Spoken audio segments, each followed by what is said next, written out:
번째 시간입니다.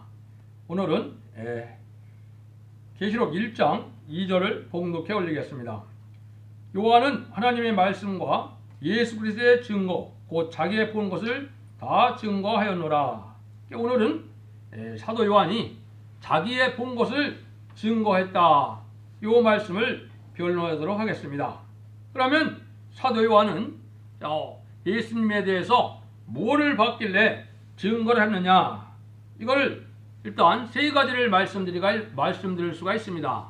첫 번째는 이제 이루어진 것을 보고 증거한 진리가 있고, 이제 있는 일, 그때 당시에 이루어지는 일을 보고 증거한 것이 있고, 세 번째는 이루어질 일을 증거한 것이 있습니다. 이 내용을 자세히 증거한 것이 요한일서 성경이 되겠습니다. 그걸 다 증거할 수는 없고, 이걸 요점만 간단히 말씀드리도록 하겠습니다. 첫 번째는 이루어진 것을 보고 증거했다, 이렇게 했거든요. 요한일서에서 1장 2절에도 나왔는데, 이건 뭐를 말씀하시느냐, 예수님의 완전한 속죄와 구원을 다 보았다는 거죠. 그러니까 뭘 봤느냐, 첫 번째는 그리스도는 완전한 신으로 세상에 왔습니다. 세상에 신으로 왔다는 걸 볼 수가 있었던 겁니다.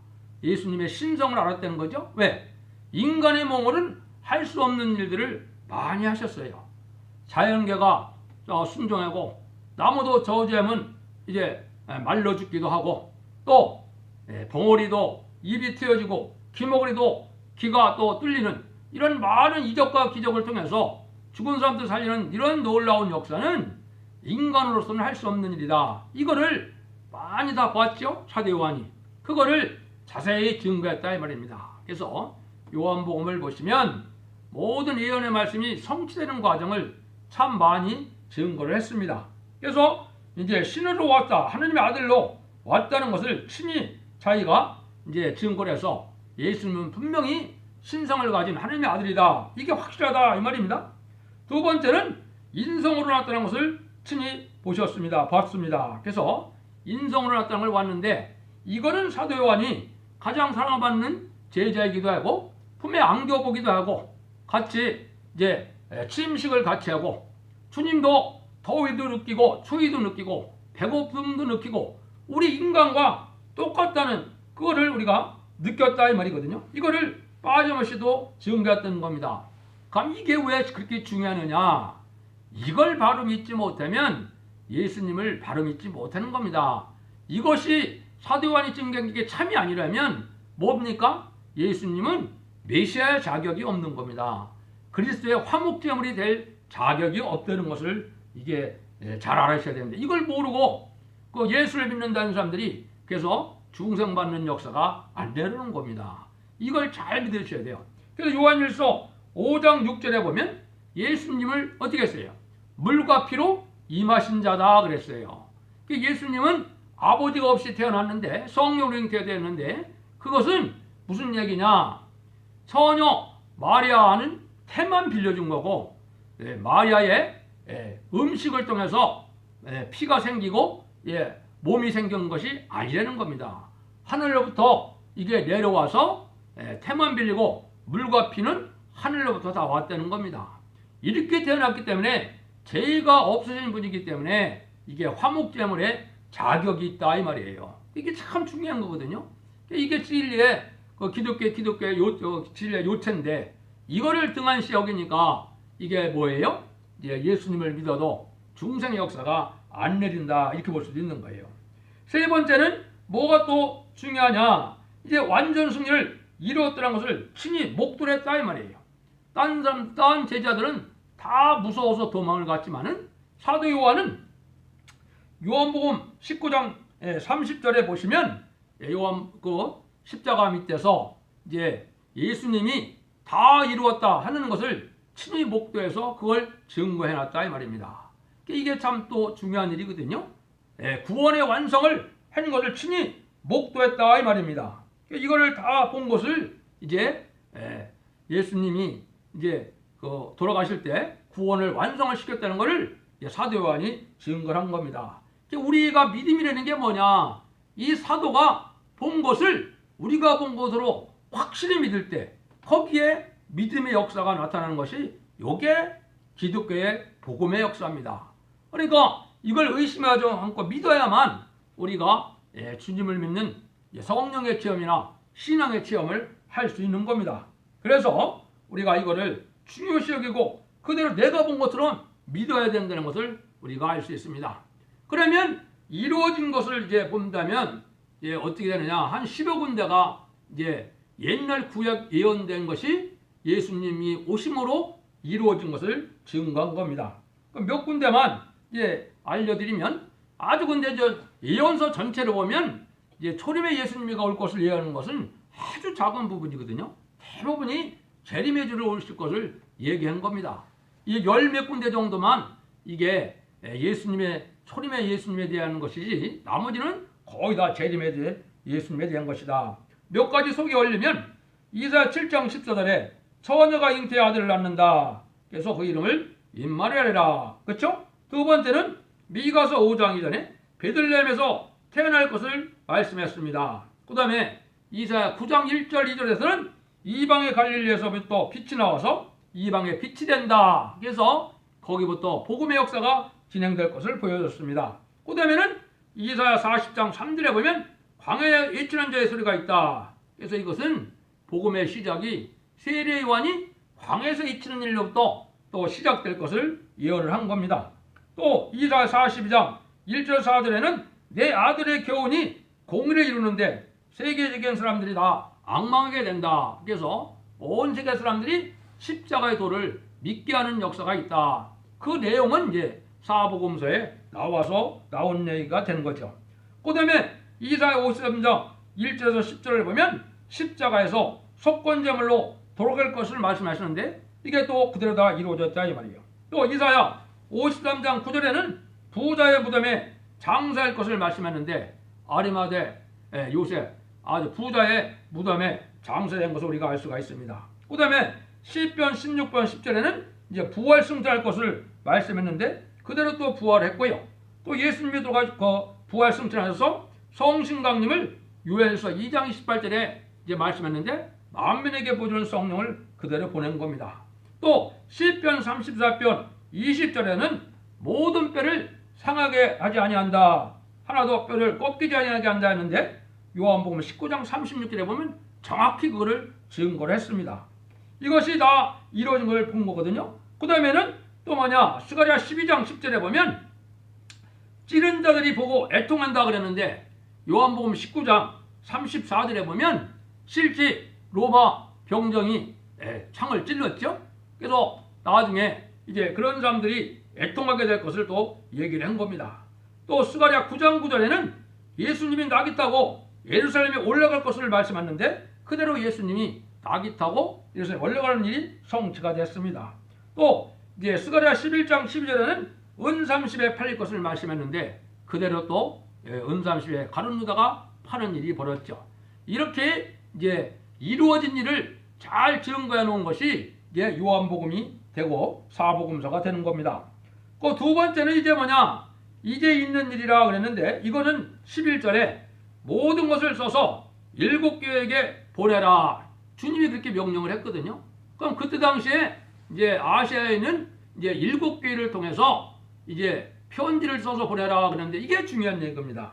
왜 이런 일이 있었느냐? 이거는 재림의 주를 맞이할 첫 대계의 신앙 표준을 얘기한 겁니다. 그래서 거기에 책망받을 일과 칭찬받는 일이 있죠. 근데 책망받을 일을 고쳐나가지 않으면 재림주를 영접할 수 있는 교회가 되지 못하는 거예요. 이걸 지금 기독교에서 잘 모르는 거예요.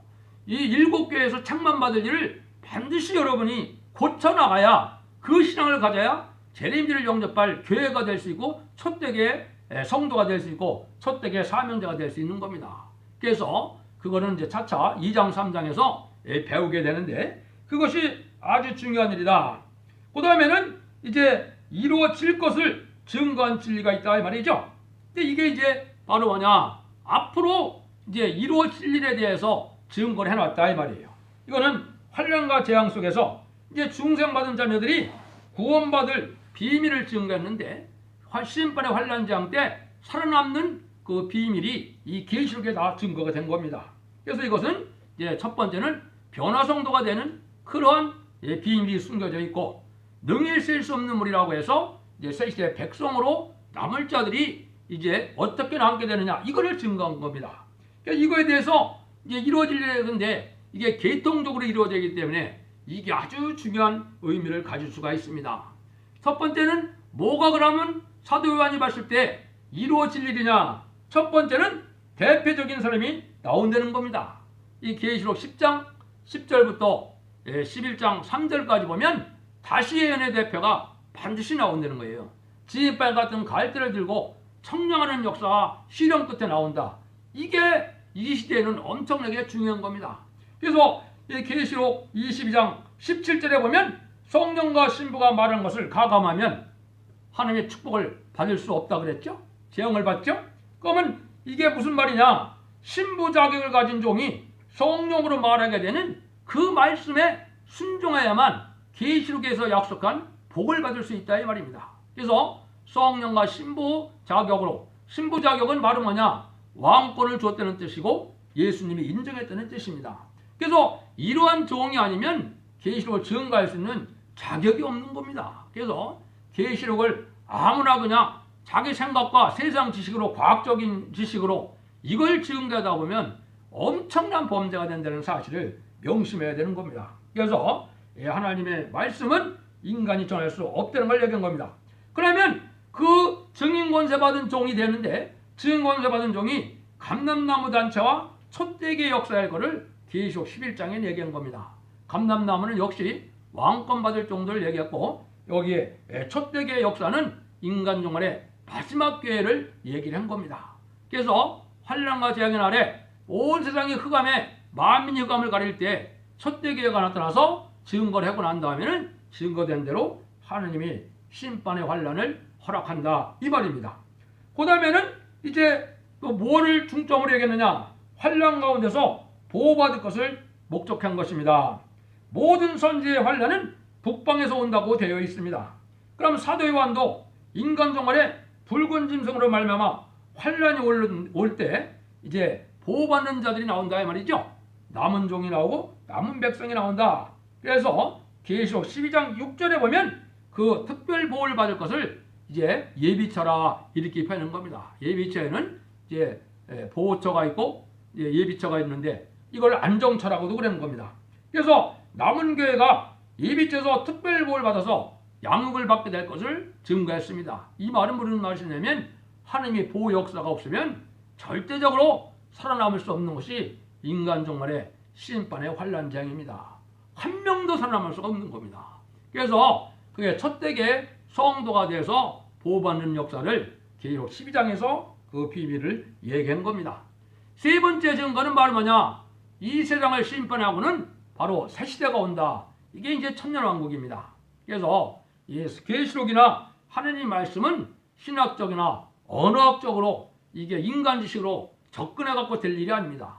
하느님 말씀을 그대로 순종해서 하느님 말씀의 절대성과 확신성을 갖고 믿었을 때만 능력의 역사가 임하는 겁니다.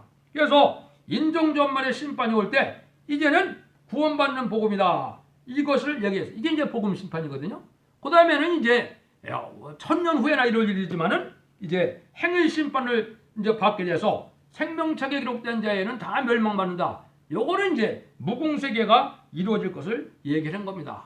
그래서 계시록 21장 1절에 새하늘과 땅을 새 땅을 말씀한 겁니다.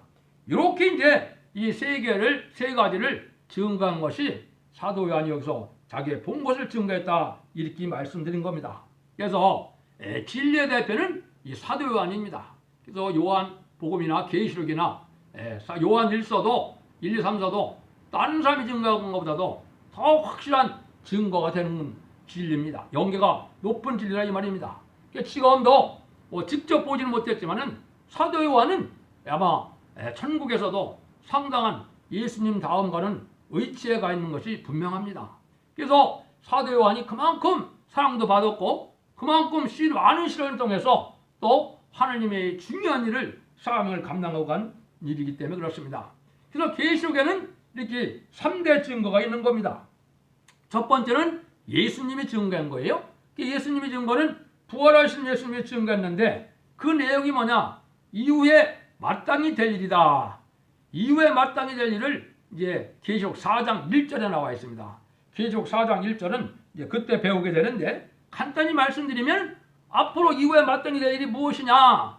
하나님이 불가분 하나님이 하실 일 중에는 언약의 말씀대로 살리는 생명의 역사가 있고 죽이는 심판의 역사가 있다. 그래서 진노 심판의 역사가 있을 것을 분명히 말씀한 것이 계시록 이제 마땅히 될 일, 이후에 마땅히 될 일에 계시록 4장에서 말씀을 증거한 겁니다. 두 번째는 지금 말씀드렸처럼 요한이 본 것을 세 가지를 증거했다 그랬죠? 이루어진 일을 증거하고 그때 당시에 이루어지고 있는 일을 증거하고 이루어질 일을 증거했다 이 말이죠. 이게 요한이 증거합니다.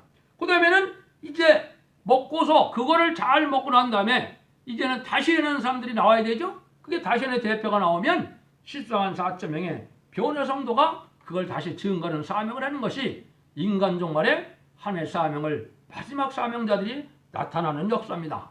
그걸 구체적으로 이제 계시록을 통해서 52회에 걸쳐서 변론을 하게 됩니다. 그래서 인내 말씀 가지고 참고 기도해서 들으신다면 분명히 완전히 계시록이 깨달아진다면 더욱더 미혹받지 않을 수 있는 분명한 진리가 되는 겁니다. 그래서 이거를 간단히 증거하지만은 여러분들이 이제 인터넷에 가면 솥대중앙교회라는 홈페이지와 카페 블로그가 참 여러 군데 있습니다. 거기에 보면 이 증거한 내용을 더 자세히 볼 수가 있거든요. 그걸 보심으로 말미암아 여러분들이 이 계시록을 잘 배워서 왜 이 계시록을 배우지 않으면 먼저 말씀드린 것처럼 심판의 환란장 때 어느 누구도 살아날 수가 없는 겁니다. 이게 하나님의 법입니다. 그래서 인간 종말의 마지막 법은 예언의 법인데 예언의 말씀을 읽고 듣고 지키는 자가 복을 받게 된다. 이거를 우리에게 알려준 거거든요. 그래서 이것을 우리가 잘 알아야만 된다는 사실을 알고 또 대표성을 인정하지 않으면 성령을 해방하는 죄가 됩니다. 그래서 한미 세원종을 인정하지 않으면 모든 것이 다 무효로 들어가는 거예요. 그래서 인간 종말에 하느님이 쓰시는 종이 누구냐 이것을 알게 되고 만나게 되는 것이 어떻게 보면 가장 큰 복 중에 하나다 이렇게 볼 수 있습니다. 그 내용은 예언의 말씀이 성취되는 과정을 봐서 알 수 있는 겁니다. 그래서 모든 예언의 말씀을 앞으로는 이제 이사야도 올리기 시작했는데요. 성경이 응하는 시와 때와 이걸 정확히 제가 다 증거할 겁니다. 그거는 말씀이 응하는 자밖에는 알 수 없는 거예요. 언제 이 말씀이 응하고 언제쯤 응하게 될 것이다. 이거를 알 수 있는 것은 시대적인 사명자밖에는 알 수 없는 겁니다.